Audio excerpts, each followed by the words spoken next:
Um, First of all, Mike, is Josh Labadie fit? Yes. He was last week as well, was he, or not? Yeah, he was fit, and I made the decision that I put his welfare first, because it was a bit of a risk that he could break down again, and he would have missed the second leg and the final if we get there. So I had to do what was best for Josh. He wanted to play. But yeah, it was not, the risk wasn't worth the reward, if you know what I mean. And how big a boost is it to you to have him available now tomorrow? So, well, probably look, he's a big player for us. Everybody knows that, and that we just have to work out whether we start him or not. Yeah, that's a tough ask for you, isn't it? A tough decision, given how they played on Tuesday. Yeah, it is. But listen, like I've always said, I pick a team on the day to win the game that's in front of us. That we don't always get it right. We know that. Otherwise, I wouldn't be in League Two. So it's it's you make the decision for the right reasons. And if I do that, or every time I do that, at least I can look myself in the mirror. How big is this one, Mike? And what is your approach going there? I spoke to their manager yesterday. He says he doesn't think you'll park the bus because you like to play too much. What are your thoughts?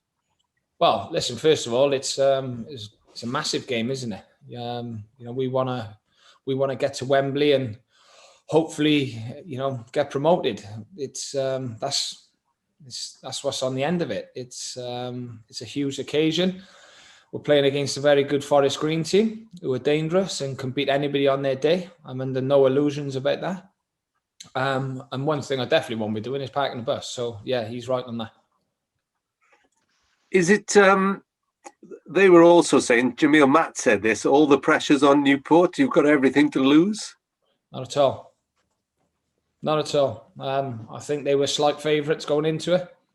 All that's happened now is we've moved slight favourites to go through. It's I'm not interested in any of that. It's the pressure's on both. The pressure's on them to get the next goal. Because if they don't and we do, then that's the tie over. What difference do you think you saw the difference the crowd made on Tuesday? It'll be in their favour tomorrow now, won't it? I could open it up a big wasp nest here, but I'm not going to. Listen, it's for the boys. It should be a boost playing in front of any crowd, whether it's home or away. So look, they're going to be behind their team, and rightly so. They're going to try and be the 12th man and all the cliches you want to use. But listen, we've got to focus on ourselves, and if we do that and we play to the best of our abilities, no silly mistakes, then hopefully we'll be in the final. What will you be saying to the team as they go out, Mike? What will be your last words? I don't know, Rob. I'll have to keep that for the players. Look, like I said, there's loads of things you can say, but biggest thing I want them to do is enjoy it, because if they're enjoying it, they'll play better.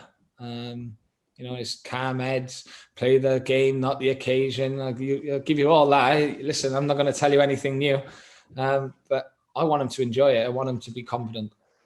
And for a lot of them, obviously, a lot of your squad are out of contract, aren't they?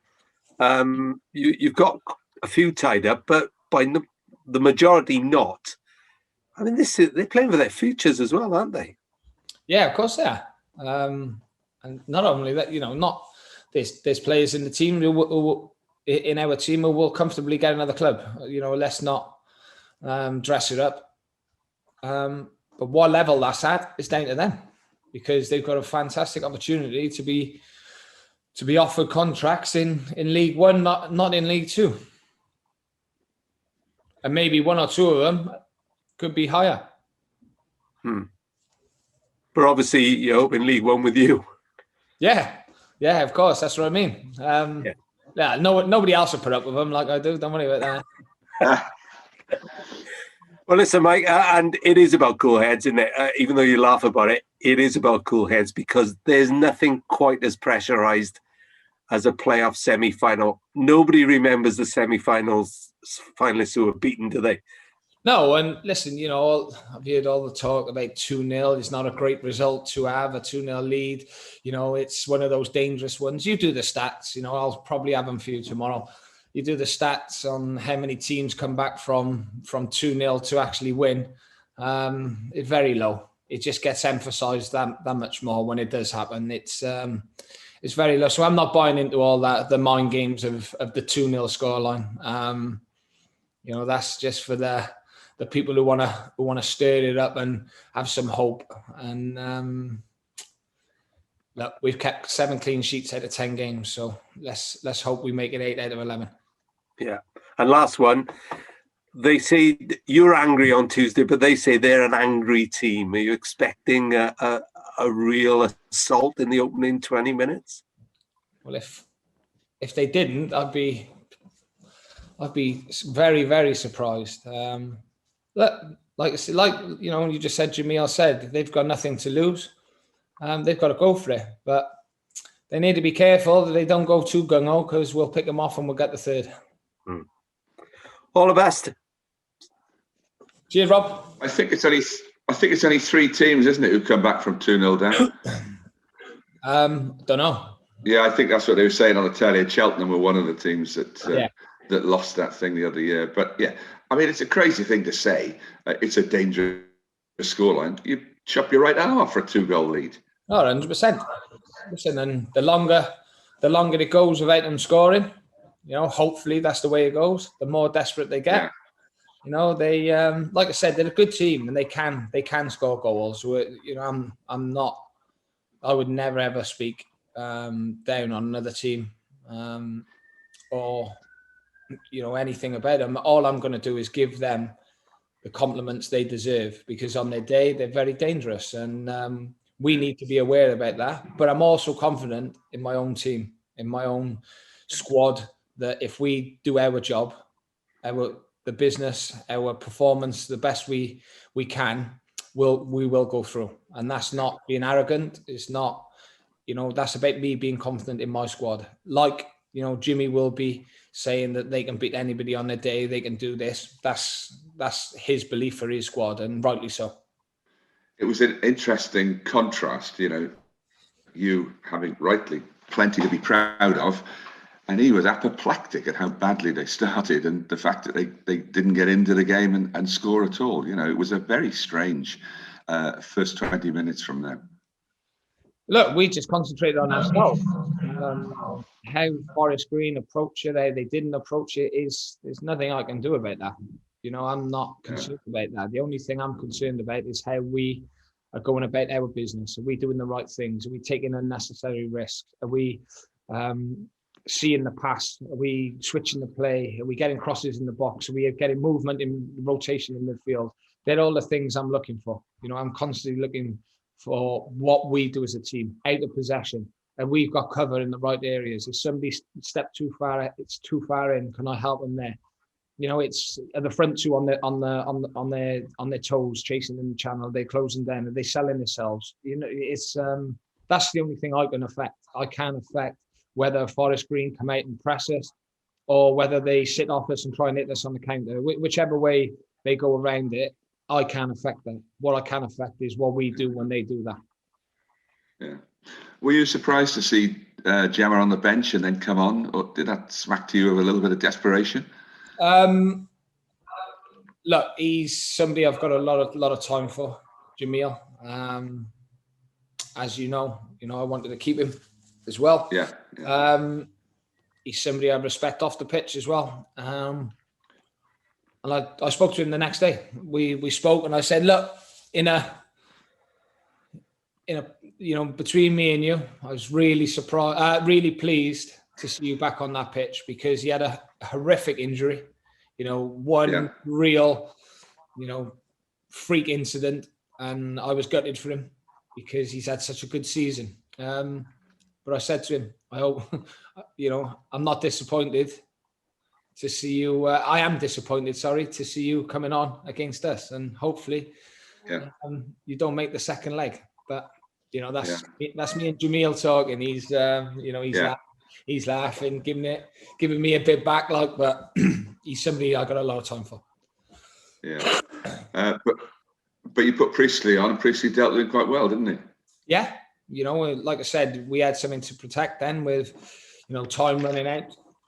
We were always confident we could get another chance on the counter, and we did. We had a few others, but we just wanted to make sure that when the ball come in the box, that Jammer had somebody up against him who's equally as strong, if not stronger than him. Yeah. So I guess the one thing, slight negative, is that you can't afford to let so many chances go by the board if you get them tomorrow, can you? I mean, that was the one slight downside, wasn't it? You could have scored 6. Yep, we could have. We didn't. Like you said, we would have taken the 2-0 before it, but we only need 1 or 2. It doesn't matter if we create 1 and score 1, or we create 10 and score 1. Hopefully, we keep it tight at the back, and we manage to get the next goal, or the winning goal. Yeah. Yeah. Is Lewis okay? Yeah. Did he turn his ankle, or was it just cramp? Depends what day you ask him. It seemed to me that he did it when he went sliding to celebrate. No, he didn't. No, he's had a little impingement for a couple of weeks, and he caught it. He caught it in the grass, actually, first half, and we didn't want to take any more risks at that point. So we decided to change it. And let's be honest, it's not a bad substitution we can make with bringing Ryan Taylor on with all his experience. Yeah, quite. Did you watch the other game the other night? Yep. What do you reckon? Complete, total contrast in styles. I thought Morecambe were absolutely superb without the ball. I thought Tranmere, put umpteen crosses in the box. It was quite exciting in a strange way, because you always knew that Morecambe, they could score on the break. They look dangerous, especially more second half. And Tranmere, you could see the longer it went on, they were getting a little bit more desperate each time, and you could almost see Morecambe pulling strength from that. And look, like I said, I think Derek has done an amazing job there this season, and the players. But look, Tranmere have got, if not the best squad in the league, then they're definitely at the top there. They big players. So again, that tie is far from over. Yeah. Well, we might get Kevin's dream final after all. Let's just get to the final first. Yeah, quite. Finally, Mike, the fans coming back in, what reaction did you get from them as you walked around the supermarkets the next day? Or what did you hear, or what did you see? Listen, the weather's been that bad, I haven't been anywhere. But when I was dropping the kids off, it was always nice seeing the parents and the teachers, they're well done and things like that. It's always nice. But look, it's part of the job. I'm an open person. I'll talk to anybody. I'll have a conversation as long as it's done in the right way. And it's nice. It's nice to speak to people, especially with everything that's gone on in the world over the past 14, 15 months. Yeah, great. Okay. Cheers. Thank you. Cheers, mate. Mike, it's fair to say, good morning. Hiya, Phil. Fair to say you had a sticky spell during the season, but you've certainly improved as the finishing line is approached. I mean, what have you done to galvanise the squad? We've got a better playing service, Phil. Must be more than that. Well, listen, we kept believing. We stopped getting red cards. You know, you look at the period where we had the sticky patch. We lost all our loans. 2 of them were probably our best 2 players at that point, or definitely up there as our best players. The pitch completely ruined the way we wanted to play football. And we had 4 red cards in 5 games. So, and they were big players.